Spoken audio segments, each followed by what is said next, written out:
एक छोटा सा गांव था, वहां पर एक आदमी पहाड़ पर पत्थर तोड़ने का काम करता था। उसको अपनी जिंदगी से कोई गिला शिकवा नहीं था। पूरा दिन वो काम करता, मेहनत करता, दिन के एंड में जो थोड़ा बहुत पैसा मिलता वो जा करके अपने परिवार के साथ में थोड़ा सा टाइम स्पेंड करता और चैन से सो जाता। तो एक दिन रोज की तरह वो अपना काम खत्म करके अपने घर की तरफ जा रहा था, तो रास्ते में चलते चलते उसके मन में ख्याल आया कि ये भी कोई जिंदगी है कि सुबह से शाम तक मैं पत्थर तोड़ने का काम करता हूं और एंड में मेरे को थोड़े से पैसे मिलते हैं, जिसमें मुश्किल से मेरा और मेरे परिवार का गुजारा हो पाता है। काश कुछ ऐसा हो जाए कि कहीं से मुझे कोई ऐसी शक्ति मिल जाए कि जो भी मैं चाहता हूं वो सच हो जाए। वो अपने घर पर गया, उसने खाना खाया, लेकिन उसका ध्यान खाने की तरफ नहीं था। उसके दिमाग में यही ख्याल चल रहा था। उसके बाद में वो यही सोचते सोचते सो गया।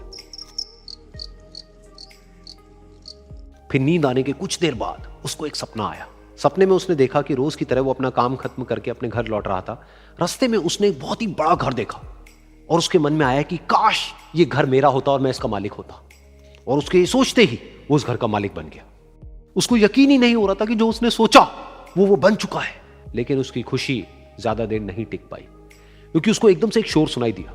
उसने अपने घर के बाहर देखा कि एक बहुत बड़ी रैली निकल रही है, जिसमें बीचों बीच एक पॉलिटिशियन है जो ऐसे ऐसे हाथ हिला रहा है। और वहां पर जितने भी लोग खड़े थे सब उसके नाम के नारे लगा रहे थे, उसके आगे हाथ जोड़ करके खड़े थे, सब उसको देखने के लिए तड़प रहे थे। तब उसको यह एहसास हुआ कि मैं कितना छोटा हूं उसके आगे। और फिर उसके अंदर से एक ख्याल उठा कि काश मैं ये पॉलिटिशियन होता और मेरे पास भी इतनी ही पावर होती जितनी कि इसके पास में है। बस उसका इतना सा सोचने की देर थी, वो पॉलिटिशियन बन गया। उसकी खुशी का ठिकाना नहीं था, क्योंकि उसके आसपास में हजारों लोगों की भीड़ थी और सब उसको देखने के लिए तरस रहे थे, तड़प रहे थे। लेकिन उसकी ये खुशी भी ज्यादा देर नहीं टिक पाई। धूप बहुत ही तेज थी और उस पॉलिटिशियन को आदत नहीं थी इतनी गर्मी में रहने की। तो उस धूप की वजह से उसको चक्कर आ गए और वो बेहोश होकर के गिर गया। फिर उसको एहसास हुआ कि ये पॉलिटिशियन सबसे ताकतवर नहीं है, ये जो सूरज है ये सबसे ताकतवर है। और उसके मन में आया कि काश मैं ये सूरज बन जाऊं तो मेरे आगे कोई नहीं टिक पाएगा। और उसका इतना सा सोचने की देर थी और वो सूरज बन गया। और वो खुशी से पागल हो गया, क्योंकि पूरी दुनिया को वो ही रोशन कर रहा था और पूरी दुनिया में ऐसा कोई नहीं था जो कि उसकी रोशनी को रोक सके। लेकिन उसकी ये खुशी भी ज्यादा देर टिक नहीं पाई, क्योंकि कुछ ही देर बाद आसमान में कुछ काले बादल आए जिन्होंने कि उस सूरज की रोशनी को रोक दिया। फिर उसको यह एहसास हुआ कि इस दुनिया में ऐसा भी कोई है जिसमें दम है उसकी रोशनी को रोकने का। और उसके मन में एक ख्याल उठा कि काश मैं वो बादल बन जाऊं। और वो बादल बन गया और आसमान में उड़ने लगा। उसको ऐसा लगा कि मैं आसमान में उड़ रहा हूं और अब मैं जहां चाहे वहां जा सकता हूं।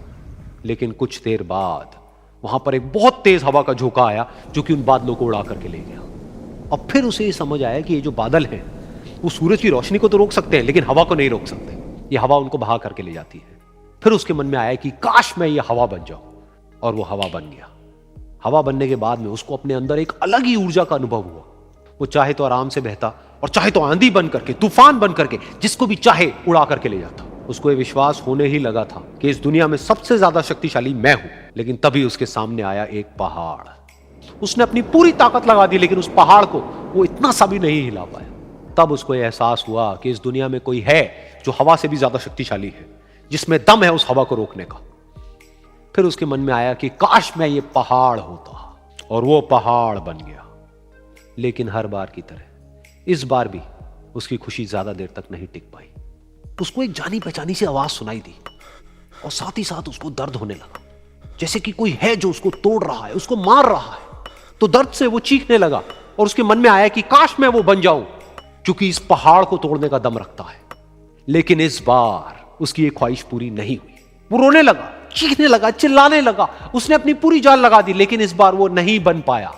उसका दर्द बढ़ता ही चला जा रहा था और दर्द की वजह से एकदम से उसकी नींद खुली और सामने शीशा था। उसने शीशे में देखा और उसको समझ आया कि सपने में मैं वो क्यों नहीं बन पा रहा था जो मैं बनना चाहता था, क्योंकि असलियत में मैं वो ही हूं।